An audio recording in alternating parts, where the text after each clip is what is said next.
Good morning, students. This is H.D. Sharma. Welcome you in online maths classes.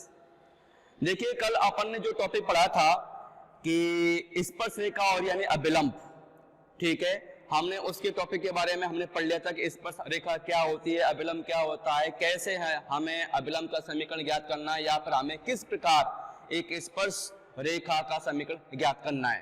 ठीक है, तो हमने सब ये पढ़ लिया था, ठीक है, और हमने ये भी समझ लिया था कि किसी भी वक्र के लिए dy बटे dx का मतलब क्या होता है कि उस वक्र से गुजरने वाली किसी भी स्पर्श रेखा की यानी प्रवणता ज्ञात करना। ठीक है, और अगर हमें अभिलंब की अगर ढाल ज्ञात करनी होती है तो हम कह देते हैं -1 बटे स्पर्श रेखा की ढाल यानी कि प्रवणता। इस तरह से हम अभिलंब की भी प्रवणता ज्ञात हम कर सकते हैं। हमने ये भी समझ लिया था कि यदि कोई भी स्पर्श रेखा अगर x अक्ष के यानी समांतर जा रही है तो उसकी जो ढाल बनेगी वो होती है 0, और यदि कोई भी स्पर्श रेखा अगर हम कहते हैं x अक्ष पर लंबवत है तो उस स्थिति में स्पर्श रेखा की जो ढाल होती है वो हो जाती है अनंत। ये सब हमने पढ़ लिया था, कुछ एग्जाम्पल भी हमने डिस्कस हमने यानी किए थे। आज एक देखिए न्यू एग्जाम्पल है, ठीक है, इसी से यानी संबंधित क्या है कि माना एक वक्र है हमारे पास, हमने एक वक्र ले लिया। वक्र क्या है 2x square minus Y square बराबर 14। ठीक है, इस वक्र के लिए हमें अभिलंब का समीकरण ज्ञात करना है। इस वक्र के लिए हमें अभिलंब का समीकरण ज्ञात करना है जो एक रेखा है x minus 3y, x minus नहीं x प्लस 3y बराबर 6 के समांतर है। ठीक है, क्वेश्चन मैं दोबारा फिर से रिपीट मतलब मैं कर देता हूं कि वक्र 2x square minus Y square बराबर 14 के लिए उन अभिलंब का यानी समीकरण ज्ञात करो जो रेखा x प्लस 3y बराबर 6 के समांतर है। अब इसको सॉल्व करने से पहले इसका हम रफली डायग्राम प्लॉट करेंगे। देखिए कैसे, अब ये x एक्सिस, ये y एक्सिस और ये मूल बिंदु, ठीक है, और मान लीजिए ये तुम्हारा वक्र है 2x square minus Y square बराबर 14। ठीक है भाई, अब चूंकि बात अभिलंब की हो रही है कि यहाँ पे हमें अभिलंब का समीकरण ज्ञात करना है, और हम जानते हैं कि अभिलंब वो रेखा है जो स्पर्श रेखा के बिल्कुल लंबवत होती है। तो सबसे पहले मान लीजिए कि ये इसकी स्पर्श रेखा हो गई। ठीक है, ये क्या है इसकी स्पर्श रेखा। अब इसके लंबवत वो ये रेखा हो गई, ये क्या है तुम्हारा ये है अभिलंब। हमें ये समीकरण ज्ञात करना है, हमें इसका समीकरण ज्ञात करना, और कंडीशन क्या है, ये जो रेखा है जिसका समीकरण हमें ज्ञात करना है यानी अभिलंब इस रेखा के समांतर है। तो मान लीजिए वो रेखा ये है जिसका समीकरण है x प्लस 3y बराबर 6। इस कंडीशन का प्रयोग करके हमें इस क्वेश्चन को हल करना है। तो देखिए सबसे पहली बात, क्वेश्चन है कि हमें अभिलंब का समीकरण ज्ञात करना है। तो देखिए अभिलंब इस वक्र के इस बिंदु से गुजर रहा है, माना ये P बिंदु है, तो हमें सबसे पहले P बिंदु का निर्देशांक ज्ञात करने हैं। क्यों? अगर हमें P बिंदु के निर्देशांक मिल जाते हैं तो अभिलंब का समीकरण ज्ञात करने में कोई दिक्कत नहीं आएगी। ठीक है, तो देखिए सबसे पहले अब हम कैसे हम इसको हल ये करने वाले हैं वो समझ लीजिए। सबसे पहले हमें वक्र दिया है, हम इसका करेंगे dy बटे में dx। क्यों? dy बटे dx से हमें स्पर्श रेखा की प्रवणता मिल जाएगी। ठीक है, स्पर्श रेखा की जब हमें ये प्रवणता ज्ञात हो जाएगी तो उससे हमें अभिलंब की भी प्रवणता ज्ञात हो जाएगी। ठीक है, और इसकी प्रवणता हम निकाल सकते हैं कैसे, क्योंकि ये रेखा ax plus by plus c बराबर 0 के रूप में है, इसलिए इस प्रकार की रेखा का जो ढाल बनती है वो बनता है, आप लोगों ने 11th में पढ़ा होगा कि ax plus by plus c बराबर 0 की ढाल होती है माइनस x का गुणांक बटे y का गुणांक। इस सूत्र के प्रयोग से हम इसकी भी ढाल निकाल लेंगे। इसकी ढाल आ गई, इसकी ढाल आ गई, चूंकि दोनों समांतर हैं इसलिए दोनों की ढाल बराबर होंगी, वहां से हमें x की वैल्यू मिल जाएगी। x की वैल्यू को हम इस वक्र के जो समीकरण इसमें रखेंगे, y की वैल्यू मिल जाएगी, तो हमें ये निर्देशांक मिल जाएंगे। तो देखिए अब हमें वक्र दिया है 2x square minus Y square बराबर 14। चलिए सबसे पहले हम इसका निकाल लेते हैं अवकलन। ठीक है, तो क्या हो जाएगा भाई, ये बन जाएगा, यहाँ पे बन जाएगा 4x माइनस के 2y dy बटे में dx और 14 का अवकलन 0। इसको हम कह सकते हैं 2x माइनस के y dy बटे में dx बराबर 0 और यहां से हमें dy बटे में dx बराबर मिल जाएगा, ये कह देंगे 2x अपॉन y। ये तुम्हारी स्पर्श रेखा की प्रवणता आ गई, ठीक है। अब सिंपल सी बात है कि ये जो अभिलंब है, अभिलंब की भाई प्रवणता क्या हो जाएगी, अभिलंब की प्रवणता ये हो जाएगी -1 बटे स्पर्श रेखा की प्रवणता, ठीक है। तो वो क्या हो जाएगी, ये बन जाएगी माइनस के y अपॉन 2x। ये अभिलंब की प्रवणता आ गई। अब हम बात करते हैं x प्लस 3y बराबर 6 की प्रवणता, क्या बन जाएगी भाई, तो वो बन जाएगी -x का गुणांक, और x का गुणांक कितना है इधर 1 है, तो 1 बटे y का गुणांक कितना है, वो हो गया 3। अब ये अभिलंब की प्रवणता और ये इस रेखा की प्रवणता दोनों कैसी है, समांतर है, इसलिए दोनों की जो प्रवणता है वो बराबर होगी। क्यों, यदि दो रेखाएं समांतर होती हैं तो हम कहते हैं m1 बराबर m2, यानी दोनों की जो ढाल है यानी प्रवणता है वो हमेशा समान होगी, ठीक है। तो हम ये कह सकते हैं माइनस के y अपॉन 2x बराबर -1 अपॉन 3, माइनस से माइनस कैंसिल और यहां से हमें मिल जाता है 2x बराबर 3y। यहां से y का मान निकाल लो, y का मान आ जाएगा 2x अपॉन 3। अब इस y के मान को आप इस वक्र में रख दीजिए, ठीक है। तो क्या बन जाएगा, हम कह देते हैं y का मान रखने पर, y का मान रखने पर क्या बन जाएगा भाई, ये बन जाएगा 2x square minus y square, यानी 2x अपॉन 3 का होल स्क्वायर बराबर 14, ठीक है। इसको हम सॉल्व करें तो ये बन जाएगा तुम्हारा क्या, 2x square minus 4x square upon 9 बराबर 14। 9 से कर दो पूरे को गुणा तो कितना आ जाएगा भाई, 9 दूनी 18x square minus 4x square बराबर 14 9 126। कितना आ गया, ये आ गया 14x स्क्वायर बराबर 126 और x स्क्वायर बराबर आ जाएगा 9। कैसे, 14 से 126 को भाग देंगे तो 14 9 126 होता है, और यहां से हमें x की वैल्यू मिल जाती है +-3, ये x की वैल्यू आ गई। वर्गमूल निकाल देंगे, 9 का वर्गमूल क्या बनेगा, +-3। अब y का मान क्या बन जाएगा, तो देखिए y का मान, अब इस x का मान आप इसमें रख दो तो हम कह देंगे क्या कि ये बन जाएगा, जब x का मान +-3 हम यहां पर रखेंगे तो y का मान बन जाएगा +-2। तो यहाँ पे P बिंदु के निर्देशांक आ जाते हैं, एक -3 -2 और एक आ जाते हैं 3 और 2, ये निर्देशांक आ गए। यानी कि हम ये कह सकते हैं कि तुम्हारी 2 अभिलंब हो सकती हैं, ठीक है, 2 अभिलंब हो सकती हैं। अब आप समीकरण निकाल सकते हो, तो देखिए अभिलंब का समीकरण,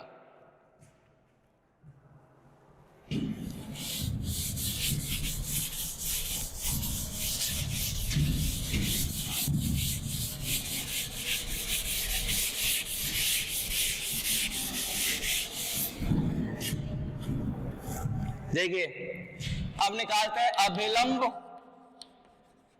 का समीकरण। सूत्र क्या था, y माइनस y1 बराबर m और x माइनस x1, ठीक है। तो ये बन जाएगा y माइनस y1 की पहले क्या है, ये है -2, तो y प्लस के 2 बराबर m। m का मतलब यहाँ पे अभिलंब की ढाल। अब चूंकि दोनों समांतर हैं, दोनों एक दूसरे के समांतर हैं, तो जो ढाल मैंने पहले बताया था इसकी है वही ढाल इसकी भी होगी, यानी जो ढाल इस रेखा की है वही ढाल इस अभिलंब की भी है। और इस रेखा की ढाल कितनी बताई, -1/3, यानी इसकी भी ढाल -1/3 है। तो यहां लिख लेते हैं हम -1/3, ठीक है। और ये बन जाएगा x माइनस x1 का मान कितना है, ये बन जाएगा +3। 3 से करा दो सो गुणा तो 3y + 6 बराबर -x - 3, इसका पक्षांतर कर लो तो x प्लस के 3y प्लस के 6 प्लस के 3 बराबर 0, और यहां से हमें मिल जाता है x प्लस 3y प्लस के 9 बराबर 0। ये तुम्हारे अभिलंब का समीकरण आ गया, जो इस बिंदु से -3 और -2 से गुजर रहा है, और ये बिंदु कहां पे है, ये इस वक्र पे स्थित है।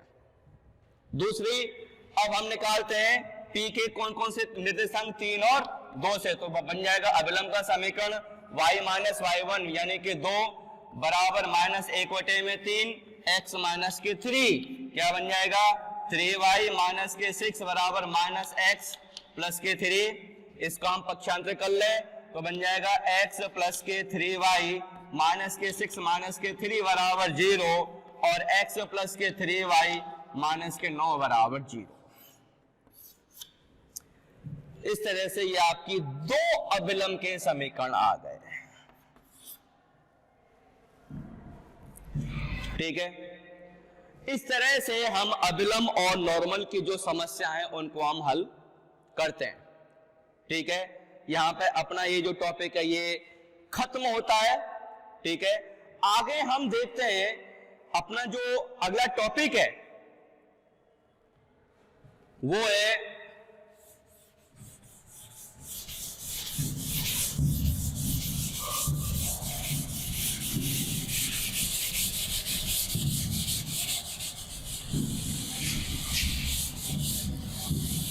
उच्चिष्ट और निम्निष्ट। देखिए, उच्चिष्ट और निम्निष्ट,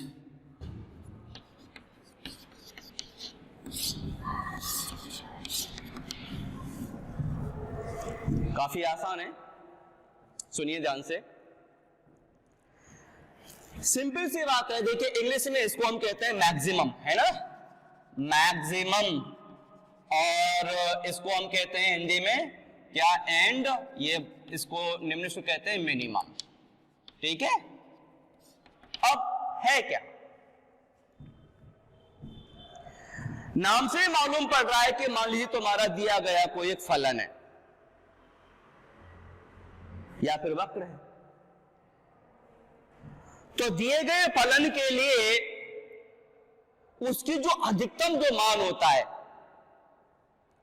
सबसे अधिकतम मान को या उच्चतम मान को, सबसे उच्चतम मान को या फिर सबसे अधिकतम मान को हम कहेंगे उच्चिष्ट, और सबसे कम मान को या फिर सबसे न्यूनतम मान को हम कहते हैं निम्निष्ट।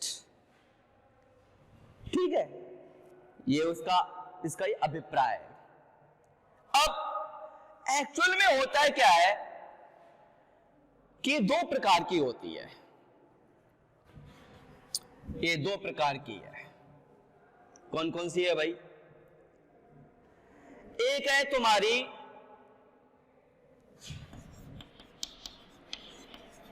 सापेक्षिक उच्चतम या फिर निम्नतम,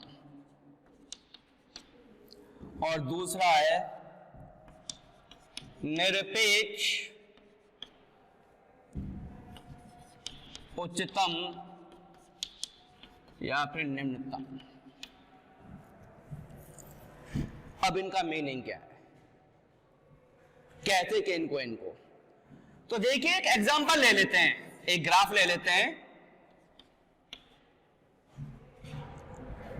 एक ग्राफ चलता है,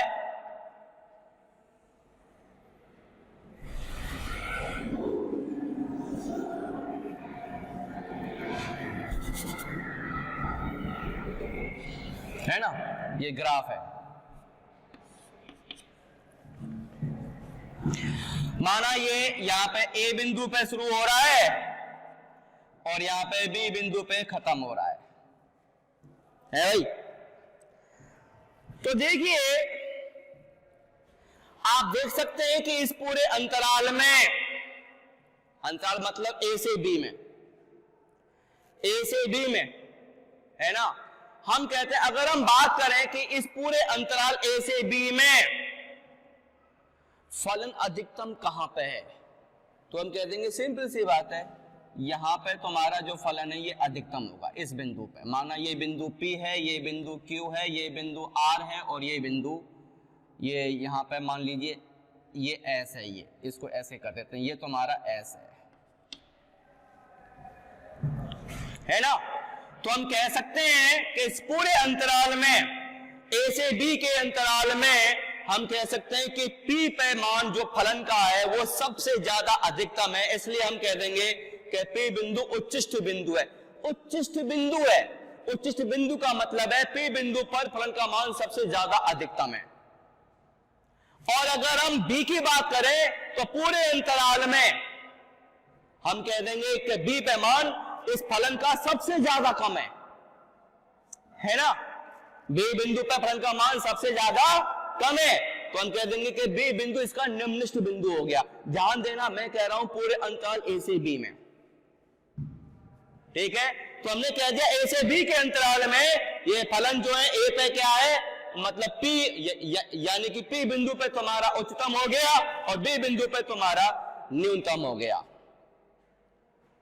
ठीक है। तो यहां पे हम ये कह देंगे कि ये जो मान आ रहा है तुम्हारा, ये मान, ये P और ये S, इन्हें कहते हैं हम निरपेक्ष मान। ये भी निरपेक्ष है और ये भी निरपेक्ष है, पर ये निरपेक्ष है कौन सा, ये उच्चतम हो गया, उच्चतम, और ये निरपेक्ष क्या हो गया, निम्नतम, ठीक है। और इस P बिंदु को हम कहेंगे निरपेक्ष बिंदु और निरपेक्ष उच्चतम बिंदु, और S को हम कह देंगे निरपेक्ष निम्नतम बिंदु।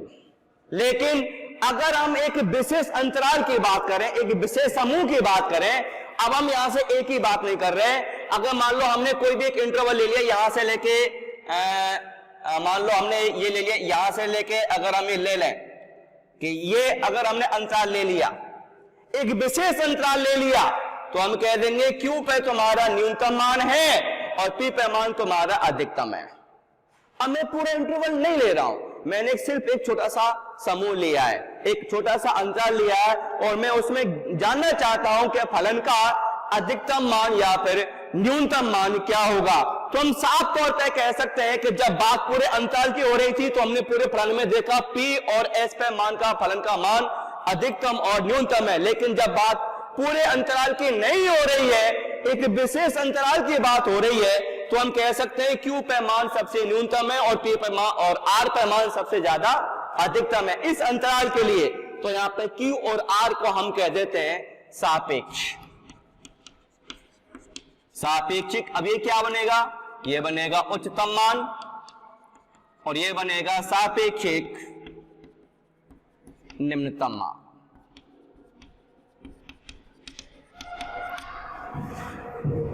अब हमें यही चीजें ज्ञात करनी है।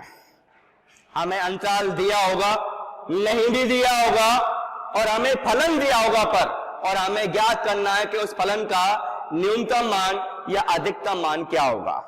एक टर्म और आ जाता है जिसको हम कहते हैं चरम बिंदु और एक चरम मान। तो देखिए ये जो मान होते हैं उच्चतम या फिर निम्नतम मान, इनको ही हम चरम मान कहते हैं। चरम का मतलब या तो उच्चतम होगा या फिर निम्नतम होगा। चरम बिंदु का मतलब कि वो बिंदु जिस पर किसी फलन का मान या तो उच्चतम है या फिर निम्नतम मान है, ऐसे बिंदु को हम चरम बिंदु हम बोल देते हैं, ठीक है। अब हमें यही पढ़ना है, आगे देखिए। अब एक एग्जांपल देख लीजिए।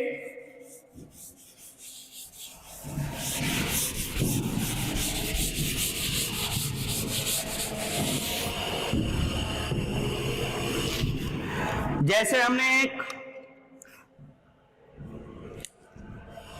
फलन ले लिया y बराबर मापांक x, ये तुम्हारे मापांक फलन है ना। इस फलन का हमें ये पता करना है कि इसका क्या न्यूनतम मान या फिर क्या उच्चतम मान हो सकता है। तो देखिए इसके ग्राफ के बारे में आप सब जानते हैं। इसका ग्राफ कुछ ऐसे बनता है, x एक्सिस y एक्सिस, ये मूल बिंदु, ये V शेप का बनता है इसका ग्राफ। अंदर x भले ही नेगेटिव या पॉजिटिव हो, लेकिन y की जो वैल्यू आएगी वो हमेशा पॉजिटिव आएगी। अंदर जो x है वो भले ही नेगेटिव हो या पॉजिटिव हो, किसी भी प्रकार का पूर्णांक हो, लेकिन y का जो मान है वो हमेशा एक पॉजिटिव पूर्णांक ही आएगा, है ना। इसलिए हम ये कह सकते हैं कि देखिए, अब अगर मान लो मैं कह दूं ये 0, कि इस फलन का जो मान है वो कम से कम तो 0 रहेगा ही रहेगा। अब अधिकतम की बात करें तो आप x को कितना भी आगे या पीछे बढ़ाइए, मान कभी भी कुछ फिक्स नहीं आएगा। जैसे 1 लेता हूं तो y का मान 1, -1 लेता हूं तो 1, कुछ भी लीजिए, कोई सी भी वैल्यू लीजिए, इसका अधिकतम मान कुछ भी हो सकता है, कोई वैल्यू फिक्स नहीं है इसकी। लेकिन न्यूनतम मान की वैल्यू फिक्स है क्या? न्यूनतम मान तो 0 ही रहेगा, क्योंकि y प्रत्येक x के लिए पॉजिटिव वैल्यू है, y प्रत्येक x के लिए पॉजिटिव वैल्यू है। इसके लिए हम कह सकते हैं कि इसका अधिकतम मान तो कुछ भी नहीं कह सकते, लेकिन न्यूनतम मान क्या है? वो 0, वो फिक्स हो जाता है। ऐसे ही अगर मान लो एक हमें क्वेश्चन दे दिया जाता है कि y बराबर, हमने ये कह दिया कि ये 4 sin x प्लस के 3 ले लिया, इसका हमें अधिकतम और न्यूनतम मान निकालना है। ठीक है, अच्छी बात है। तो देखिए, अगर हम यहां पे बात करें तो देखिए यहां पे हमारा sin x चल रहा है, हम कहेंगे sin x वो ऐसा फलन है जिसका मान आपका -1 से और 1 के बीच में रहता है। sin x का जो फलन है वो -1 से 1 के बीच में रहता है। अब हम क्या करेंगे, जो फलन हमें दिया है 4 sin x प्लस 3, हम क्या करेंगे, इस sin x को हम इसमें बदलने की कोशिश करेंगे। इस sin x को, ये जो असमीका है, इसको हम इसमें जो sin x है उसको हम इसके अनुरूप बनाने की कोशिश करेंगे। बट कैसे? तो देखिए, पहले sin x में 4 से क्या हो रहा है? गुणा हो रहा है, तो हम इसको 4 से कर देते हैं गुणा। तो क्या बन जाएगा? -4 छोटा बराबर 4 sin x छोटा बराबर ये बन जाता है 4। इतना तक हम पहुंच गए। अब क्या है? +3 है, अब आप इस पूरे में +3 ऐड कर दो, तो क्या बन जाएगा? -4 प्लस के 3 छोटा बराबर 4 sin x प्लस के 3 छोटा बराबर 4, और ये तुम्हारा क्या है? y है। मैं यहां पे y लिख दूं तो बन जाएगा -1 छोटा बराबर y छोटा बराबर 7। तो देखो ये जो y है ना, यानी फलन का न्यूनतम मान तो -1 है और उच्चतम मान 7 है।